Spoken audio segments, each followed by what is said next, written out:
Après vous avoir montré les différents outils de la box Ishimoku pour ProRealTime, nous allons voir maintenant les différentes variables que vous pouvez modifier sur tous ces outils.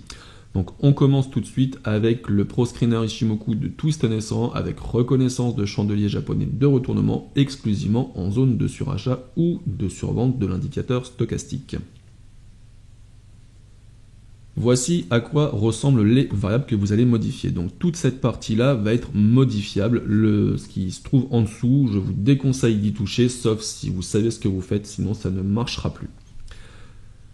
Donc on commence ici avec cette première ligne où vous pouvez modifier la valeur des calculs des lignes de l'Ishimoku. Et ici, en l'occurrence, on parle de la Tenkan.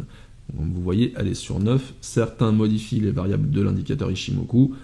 On ne le conseille pas, vous faites comme vous voulez, vous pouvez quand même les modifier. La ligne du dessous va vous permettre de modifier le nombre de chandeliers pour calculer la Kijun et celle-ci.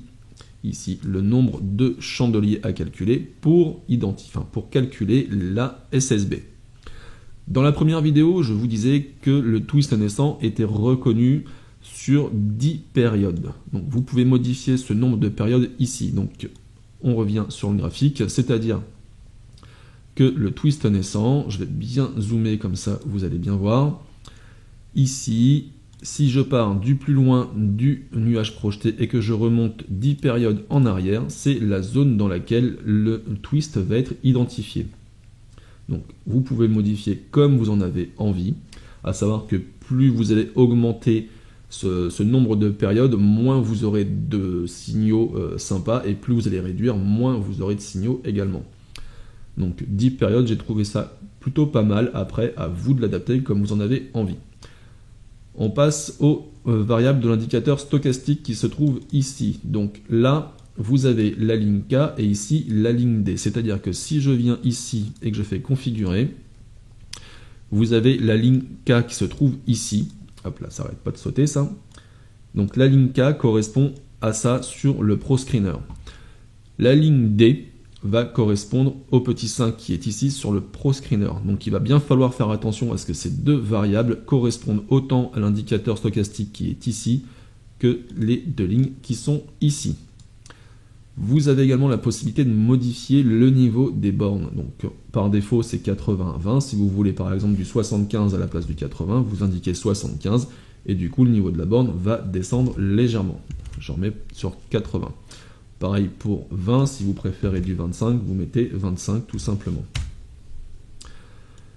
Et puis ici, ça va être ce qui va être un petit peu plus compliqué. Donc ça va vous permettre de dire au ProScreener le chandelier à prendre en compte pour vos calculs. C'est-à-dire qu'ici, on est sur 1 par défaut parce que je suis sur une cotation en temps réel. Si vous utilisez ProRealTime en cotation gratuite, donc cotation fin de journée, il va falloir changer ce petit 1 par un 0. Hop, par un 0 comme ça. Et du coup, le calcul du reste du ProScreener ne va pas se faire sur ce chandelier-là, mais sur celui-ci. Si vous laissez sur 1, le calcul va le faire sur le dernier chandelier entier du graphique. Voilà, donc on a fait le tour pour les différentes variables de ce ProScreener. On va passer au ProScreener suivant. Donc on passe maintenant au ProScreener des replis des prix avec lecture de chandelier japonais de retournement. Donc ce ProScreener, vous pouvez modifier, comme dans le premier ProScreener que je vous ai montré, ici les lignes de l'Ishimoku, comme vous en avez envie. Et ce qui va nous intéresser plus particulièrement, ça va être ces trois variables-là. Donc la première variable va vous permettre d'identifier une tendance selon un nombre de périodes. Donc cette tendance sera identifiée à partir d'ici, afin d'éviter les twists. Donc de base, il est de 26, donc si je pars d'ici et que je remonte 26 périodes en arrière, on voit bien qu'il n'y a pas de twist. Et du coup, la tendance sera identifiée. Donc après, à vous de l'adapter comme vous en avez envie. Si vous voulez identifier des replis Kijun avec une tendance minimum de 50 périodes, vous changez 26 par 50 et du coup, le ProScreener sera initialisé et demandera donc tous les replis Kijun avec une tendance de 50 périodes.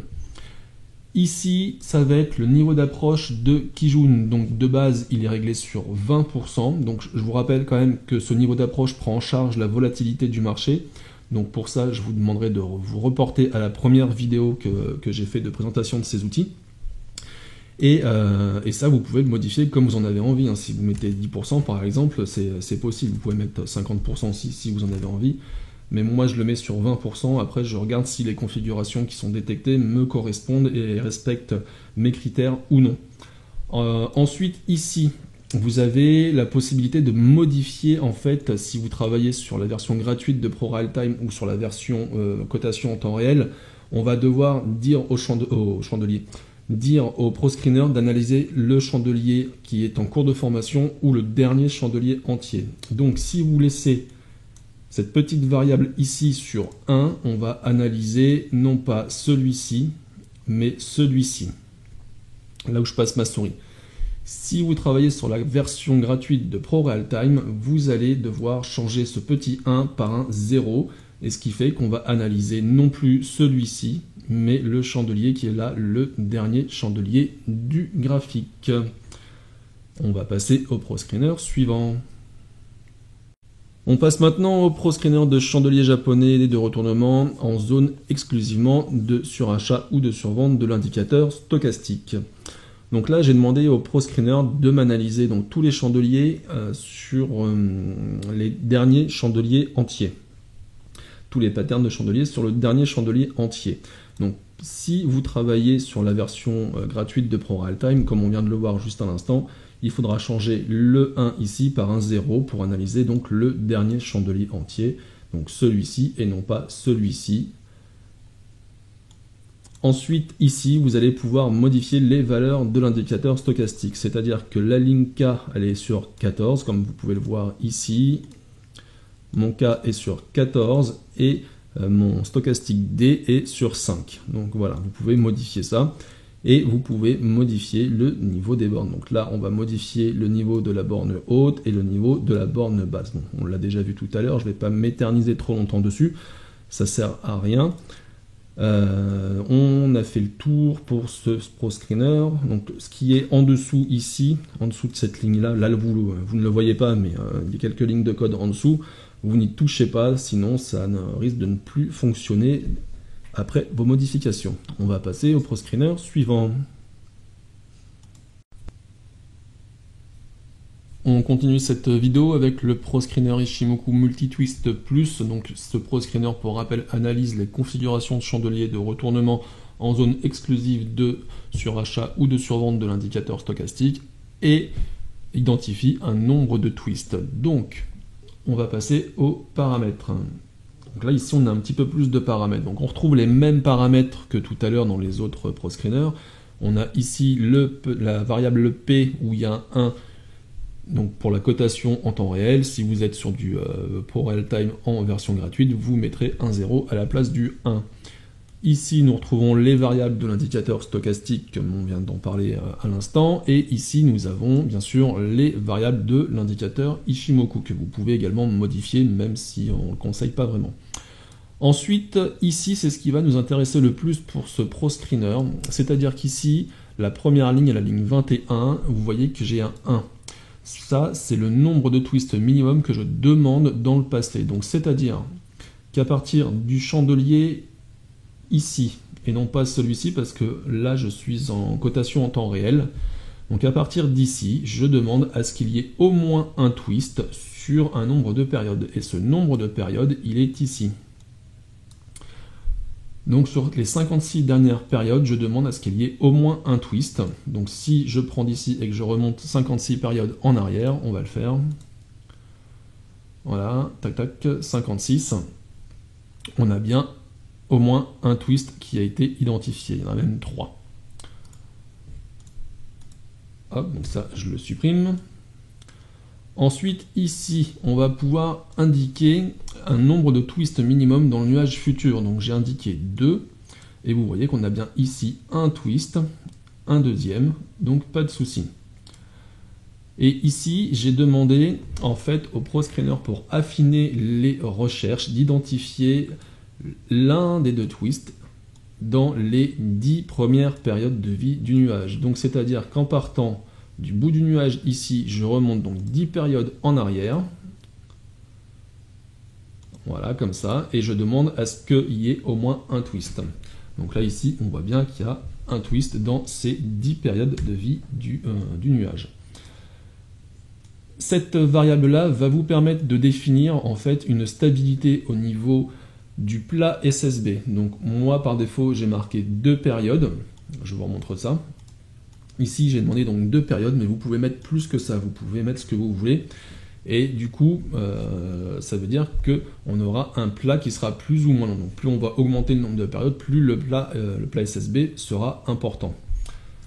On a fait le tour pour ce scanner de Multitwist Plus et on va passer au suivant. On passe au dernier Pro Screener de cette box Ishimoku pour Pro Real Time, le Pro Screener Ishimoku SSB M15. Donc pour rappel, ce Pro Screener a pour vocation d'identifier des configurations de chandeliers japonais de retournement exclusivement en contact avec la SSB du graphique hebdomadaire ou du graphique journalier. Donc ce Pro Screener a très peu de variables à modifier, si ce n'est le nombre de périodes à prendre en compte pour calculer la Kijun de l'Ishimoku et la SSB. Et ensuite on a la période P pour indiquer donc au Pro Screener si on analyse le dernier chandelier entier, on va laisser donc cette variable P sur 1. Si vous êtes sur la cotation en fin de journée sur Pro Real Time, vous allez remplacer ce 1 par un 0 comme je l'ai déjà dit plusieurs fois dans cette vidéo. Et on va plus analyser donc le dernier chandelier entier, mais le chandelier qui est ici en cours de formation. Voilà, bah écoutez, on a fait le tour des paramètres de ces Pro Screeners pour la box Ishimoku Pro Real Time. Pour ce qui concerne les indicateurs, vous avez donc toutes les variables modifiables dans la première vidéo que j'ai faite. Et si vous avez des questions sur ces outils, n'hésitez pas à contacter Patrick pour pouvoir savoir comment les utiliser. Et si vous avez un problème technique, venez m'en parler, je me ferai un plaisir de vous y répondre. Merci, à bientôt.